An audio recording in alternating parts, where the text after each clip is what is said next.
क्या अन्नामलाई ने इस्तीफा दे दिया है? शाह से मुलाकात के बाद बदले तेवर, तमिलनाडु की राजनीति में क्या पक रहा है? नमस्कार, मैं हूं अमित और आप देख रहे हैं वार्ता प्रभात का विशेष कार्यक्रम संवाद। मैं आप सब लोगों का स्वागत करता हूं अपने इस कार्यक्रम में।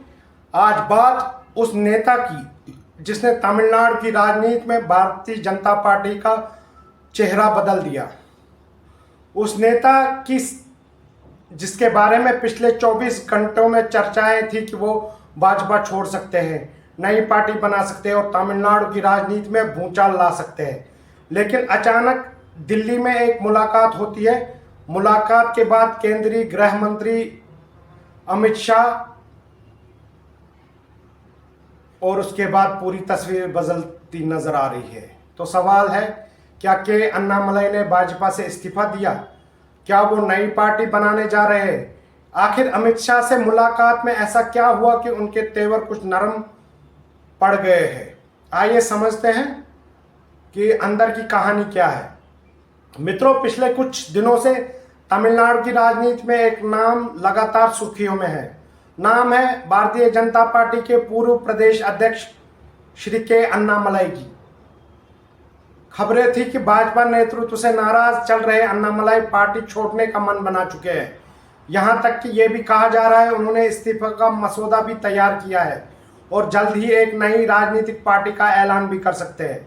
लेकिन इसी बीच अन्नामलाई दिल्ली पहुंचते हैं और वहां उनकी मुलाकात होती है अमित शाह, भाजपा के वरिष्ठ नेताओं और संगठन के शीर्ष नेतृत्व से। यहीं से कहानी में नया मोड़ आता है। सूत्रों के मुताबिक भाजपा नेतृत्व किसी भी कीमत पर अन्नामलाई को पार्टी छोड़ने नहीं देना चाहती।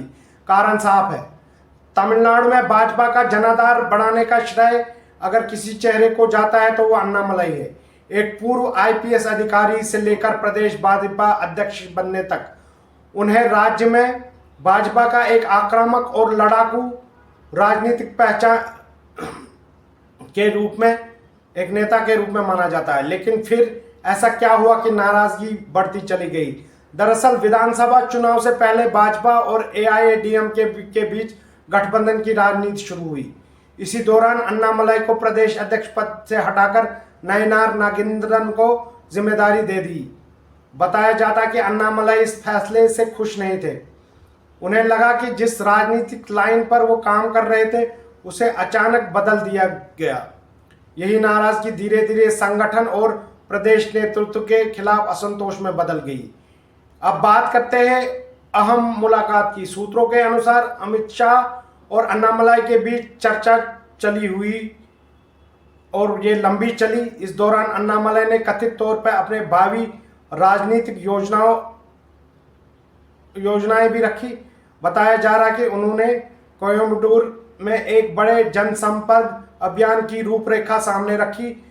अमित शाह का जवाब दिलचस्प था। उन्होंने कहा, ऐसे अभियान भाजपा के बैनर तले भी चलाए जा सकते हैं और इससे उसका प्रभाव और ज्यादा होगा। लेकिन अन्नामलाई ने प्रदेश राजनीति और कुछ नेताओं के रवैये को लेकर अपनी चिंताएं भी सामने रखी। सूत्र बताते हैं कि शाह ने उन्हें संगठन की ओर से पूरा सहयोग देने और आवश्यक निर्देश जारी करने का भरोसा दिया है। यानी संदेश साफ था, भाजपा अभी भी अन्नामलाई को अपने भविष्य का महत्वपूर्ण चेहरा मानती है।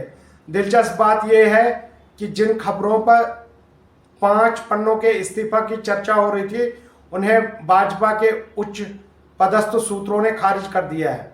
हाँ, ये जरूर बताया जा रहा है कि अन्नामलाई ने कुछ नेताओं के सामने मौखिक रूप से इस्तीफा देने की इच्छा जाहिर की थी, लेकिन उनसे अंतिम निर्णय लेने से पहले अमित शाह से मुलाकात करने को कहा गया। और अब सबसे बड़ा सवाल आगे ये है, सूत्रों की माने अब अन्नामलाई की मुलाकात प्रधानमंत्री नरेंद्र मोदी से हो सकती है और उसके बाद ही उनके राजनीतिक भविष्य को अंतिम फैसला सामने आएगा। भाजपा के भीतर चर्चा ये है कि अन्नामलाई को दोबारा तमिलनाडु में बड़ी जिम्मेदारी दी जा सकती है। कुछ लोग उन्हें फिर से प्रदेश नेतृत्व में देखने की बात कर रहे हैं, जबकि कुछ मानते हैं उन्हें राष्ट्रीय संगठन में अहम भूमिका मिल सकती है।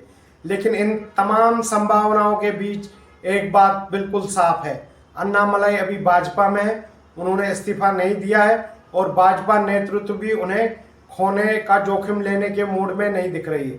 अब असली नज़र ये संभावित मोदी अन्नामलाई मुलाकात पर होगी, क्योंकि वो मुलाकात ये तय कर सकती है कि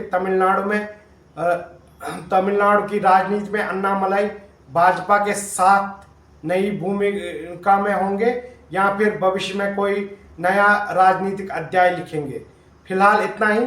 आप क्या सोचते हैं, क्या अन्नामलाई भाजपा में बने रहेंगे या तमिलनाडु की राजनीति में जल्द ही कोई बड़ा राजनीतिक विस्फोट देखने को मिलेगा?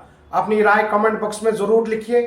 अगर आपको ये विश्लेषण पसंद आया है तो वीडियो को लाइक, शेयर और हमारी चैनल वार्ता प्रभात को ज़रूर सब्सक्राइब कीजिए। आप अगले एपिसोड किस रूप में चाहते हैं, किस विषय पे चाहते हैं, अपने राय हमें कमेंट बॉक्स में ज़रूर लिखिएगा। और आपका प्यार हमें भरपूर मिलता रहा है और आगे भी आशा करेंगे मिलता रहेगा। और आपका जो ये संवाद कार्यक्रम है ये और भी आगे बढ़े और हम ज़्यादा से ज़्यादा लोगों तक पहुँचे। इससे आपसे विनती है कि वीडियोस को ज़्यादा से ज़्यादा शेयर कीजिए, लाइक कीजिए और चैनल को ज़्यादा से ज़्यादा लोगों तक पहुँचाएं और ख़ुद भी सब्सक्राइब कीजिए। तो मिलते हैं आपसे संवाद के अगले अंक में।